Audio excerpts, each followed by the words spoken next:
తిరిగి వార్తలకు స్వాగతం. పిఠాపురం విశ్వవిద్యాలయ విద్యా ఆధ్యాత్మిక పీఠానికి అనుబంధంగా ఉన్న Umar Ali Shah rural development trust ఆధ్వర్యంలో అత్తిల్లో వన మహోత్సవాన్ని నిర్వహించారు.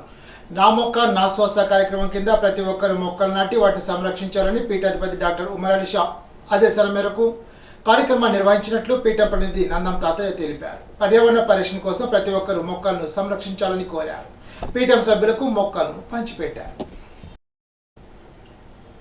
ఎండగండిలో సుమారు 30 సంవత్సరాల కిందటి నుంచి వెంటాడుతున్న సమస్యకు గురువారంతో విముక్తి లభించింది. ఎండమూరు డ్రైన్లో వరద నీటి ప్రవాహం ఉప్పొంగడంతో ఎండగండి గ్రామంలోని పల్లప్ర వీధుల్లో మురుగునీరు ఎగదన్నింది. 7 రోజుల నుండి ఆ గ్రామ ప్రజలు ఎదుర్కొంటున్న మురుగునీటి అవసరం పరిష్కరించేందుకు గ్రామ పంచాయతీతో కలిసి తెలుగుదేశం పార్టీ నాయకులు స్పందించారు. తెలుగుదేశం పార్టీ గ్రామ అధ్యక్షులు మంత్రి రవివర్మ, నాయకులు మాదాసు అజయ్, వంశీ, పాపారావు, సాయి, విక్టర్, చిన్న తదితరులు సుమారు వారం రోజుల నుండి జలవనరుల శాఖ అధికారులతో కలిసి గట్ల సంరక్షణకు కృషి చేశారు. ఉండి పంట కాలువ కింద ఉన్న అండర్ కెనాలు మట్టి అవరోధాల తొలగింపు పనులు చేపట్టారు. జలవనరుల శాఖ ఏఈ వెంకటేశ్వరరావు, గ్రామ పంచాయతీ కార్యదర్శి పవన్ కుమార్, ఇతర అధికారుల సహకారంతో పనులు ముమ్మరంగా జరిగాయి. బుధవారం సాయంత్రం రాజమండ్రి నుంచి తీసుకొచ్చిన ప్రత్యేక డ్రిల్లింగ్ యూనిట్తో మురుగునీటి పారుదల వ్యవస్థకు ఎదురవుతున్న అవరోధాలను తొలగించగలిగామని తెలుగుదేశం నాయకులు మంత్రి రవివర్మ, మాదాస్ అజయ్ తెలిపారు. ఈ పనులకు సుమారు 3 లక్షల వరకు ఖర్చు అయిందని తెలిపారు. వచ్చే వేసవిలో అండర్ కెనాల్లో మట్టి అవరోధాలు పూర్తిగా తొలగించి మురుగునీటి పారుదల వ్యవస్థను మెరుగుపరిచేందుకు ఎమ్మెల్యే రఘురామకృష్ణరాజు సహకారంతో పనులు చేపట్టేలాగా కృషి చేస్తామని రవివర్మ వివరించారు. వారం రోజులుగా కురుస్తున్న వర్షాల కారణంగా మాది ఎండగండి గ్రామం చుట్టూ 3 వైపులా కూడా కాలువ ఉండటం వల్ల ఈ ఎర్రకాలువ పొంగి పరిదాటి నీళ్ళు రావడం వల్ల గ్రామంలోకి చొచ్చుకొచ్చేసినాయి. దాన్ని మేము బందోబస్తు చేసుకున్నాం, బస్తాలు అవి కట్టించి. అయినా కానీ ఈ వాటర్ డ్రైన్, ఈ అండర్ టనల్ డ్రైనేజీ మాత్రం దాదాపు 30 సంవత్సరాలు బట్టి పూడిపోయి ఉన్నది. ఇది లాగితేనే తప్ప మా ఊరు బయటపడే పరిస్థితి లేదు. ఇప్పుడు గ్రామంలో కూడా అరిజన్పేటలో కూడా మొత్తం ఫ్లడ్ వచ్చేసిందండి. అటు ఎర్రకాలువ, ఇటు ఎర్ర డ్రైను, ఈ పక్కన పంట కాలువ 2 పొంగడం వల్ల మేము గ్రామంలో చాలా ఇబ్బందులు పడుతున్నాము. ఈ ద్వారా ఎవరు పట్టించుకోలేదు. కాకపోతే ఇప్పుడు మేము మన ఎమ్మెల్యే గారు వచ్చినప్పుడు ఆ ఫ్లడ్ నిమిత్తం దాని నిమిత్తం వేణు గారి సారథ్యంలో దాని ఎంత ఖర్చులైనా కానీ ఏమైనా కానీ ముందుండి నడిపిస్తామని చెప్తుందో పంచాయతీ వారి సహకారం, మొత్తం అందరం గ్రామస్తుల సహకారంతో ఈ అండర్ టనెల్ని రాత్రి నుంచి కూడా మనుషులతోటి క్లీన్ చేయించి ఈ ఉదయం 6 గంటలకి అటు నుంచి వాటర్ ఫ్లో రావడం జరుగుతుంది. ఇది ఇంచుమించు సాయంత్రం రేపు ఉదయం వరకు కూడా ఈ మా వాటర్ అంతా లాగితేనే కానీ మాకు బయటపడే పరిస్థితి కాదు. కానీ ప్రస్తుతానికైతే మాకు అంతా సురక్షితంగానే జరిగింది. దీనికి ఏఈ గారు ఉన్నారండి, ఇరిగేషన్ ఏఈ గారు వెంకటేశ్వరరావు గారు ముందుండి అటు ఓపెన్ చేయడం వల్ల లాభం ఉన్నది, దానివల్ల నష్టం కూడా ఉన్నదని చెప్పారు. మేము 2 విధాలా కూడా ప్రిపేర్ అయిపోయి ఉన్నామండి. ఒకవేళ పంట కాలంకి ఏమైనా ఇబ్బంది వచ్చినా కానీ ముందు జాగ్రత్తలు కొద్దీ చర్యలు తీసుకోమన్నారు. దానికి కూడా మేము ప్రిపేర్ అయిపోయి అండర్ టనల్ని రిస్క్ అయినా కానీ ఓపెన్ చేయించడం జరిగింది. దీని నిమిత్తం మాకు ఫ్లడ్ వాటర్ అంతా కూడా ఇప్పుడు చాలా ఫ్లో, మీరు చూశారు, ఈ ఫ్లో అంతా కూడా లాగుతుంది. దీనివల్ల సాయంకాలం కానీ రేపు కానీ బయటపడే పరిస్థితి ఉన్నదని చెప్పేసి తెలియజేస్తున్నామండి. గత వారం రోజులుగా కురుస్తున్న వర్షాలకి ఈ పంట కాలం పొంగడంతో గ్రామంలోకి నీరు రావడం జరిగింది. ఆ నీరుని అరికట్టడానికి గ్రామ ప్రజలు కానీ నాయకులు అందరూ ముందుండి చేయడం వల్ల పంచాయతీ వారికి మాకు కొంచెం సహకారం అందించడం వల్ల మేము ఆ నీరు అధికంగా రాకుండా కట్టడి చేయడానికి కృషి చేయగలిగాము.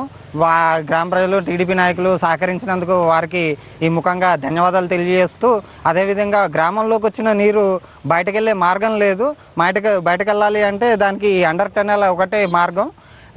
నీళ్లు రావడం అరికెట్టాం కానీ వచ్చిన నీళ్ళు వెళ్ళే మార్గాన్ని కూడా చూడాలని చెప్పడంతో అది కాలువ కింద ఉండడం, ఆ కాలువ కింద టనల్కి ఏమన్నా గతంలో రిపేర్లు చేయడం వల్ల కాలువ నీరు దాంట్లోకి వస్తుంది అని ఇరిగేషన్ వారు చెప్పడంతో ఆ జాగ్రత్తలు తీసుకుంటూ ప్రమాదకరమైనా కానీ గ్రామానికి అవసరమని ఈ నాయకులు అందరూ ముందుండి మేము అందించే సహకారం కూడా మేము అందించాం. ఆ రకంగా ఈ టనెల్ని ఈ పుడికి తీయడం, అక్కడి నుంచి ఇటు రావడం జరిగింది. ఇప్పుడు తూర్పుగోదావరి జిల్లా వార్తలు. ఎర్రకాలువ సమస్యను రాజమండ్రి పార్లమెంట్ సభ్యుల ద్వారా కేంద్రానికి ప్రతిపాదనలు సమర్పించే దిశగా సమగ్ర ప్రతిపాదనలు సిద్ధం చేయాలని జిల్లా కలెక్టర్ పి. ప్రశాంతి ఇరిగేషన్ అధికారులను ఆదేశించారు.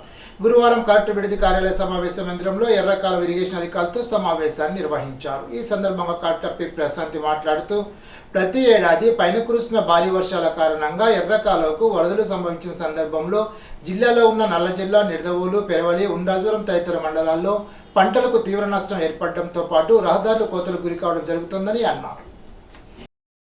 జిల్లాలో ప్రస్తుతం 2024-25 విద్యా సంవత్సరంలో జిల్లా నైపుణ్యాభివృద్ధి సంస్థ ద్వారా యువతకు 13,000 ప్రత్యక్ష ఉద్యోగ అవకాశాలను అందించాలనే లక్ష్యంగా కార్యాచరణ ప్రణాళిక రూపొందించడం జరిగిందని జిల్లా కలెక్టర్ పి ప్రశాంతి పేర్కొన్నారు. గురువారం జిల్లా కలెక్టర్ కార్యాలయ సమావేశ మందిరంలో నిర్వహించిన జిల్లా నైపుణ్యాభివృద్ధి సంస్థ జిల్లా స్థాయి కమిటీ సమావేశం జిల్లా కలెక్టర్ అధ్యక్షతన నిర్వహించారు.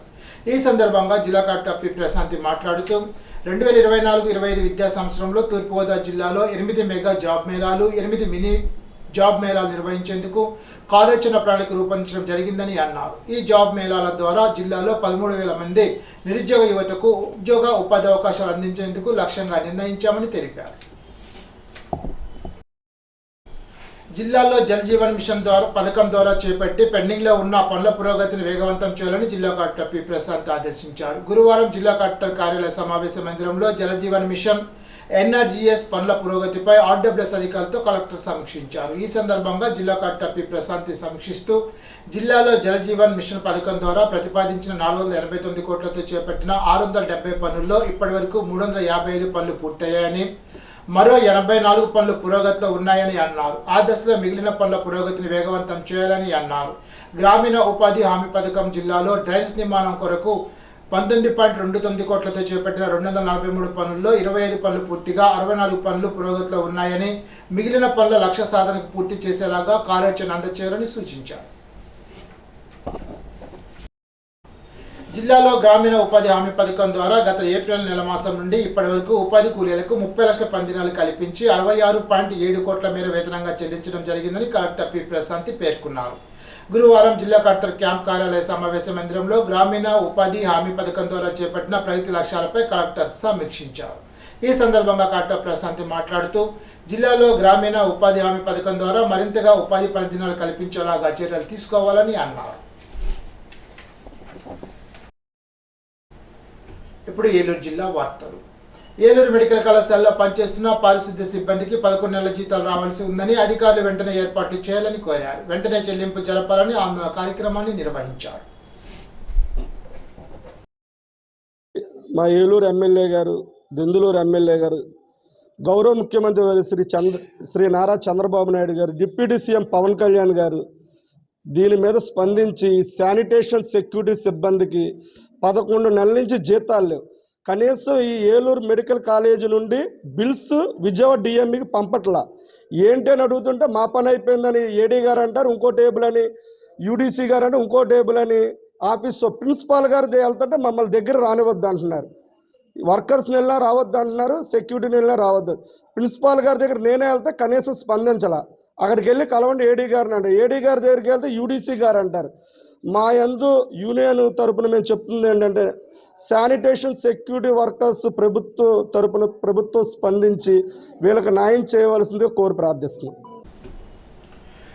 ద్వారకా తిరుమల దేవస్థానం ఆధ్వర్యంలో సోమవారి ఉండి లెక్కించగా 2,41,72,018 రూపాయలు విరాళంగా వచ్చాయని దేవస్థాన కార్యనిర్వహణాధికారి బి త్రినాథరావు తెలిపారు.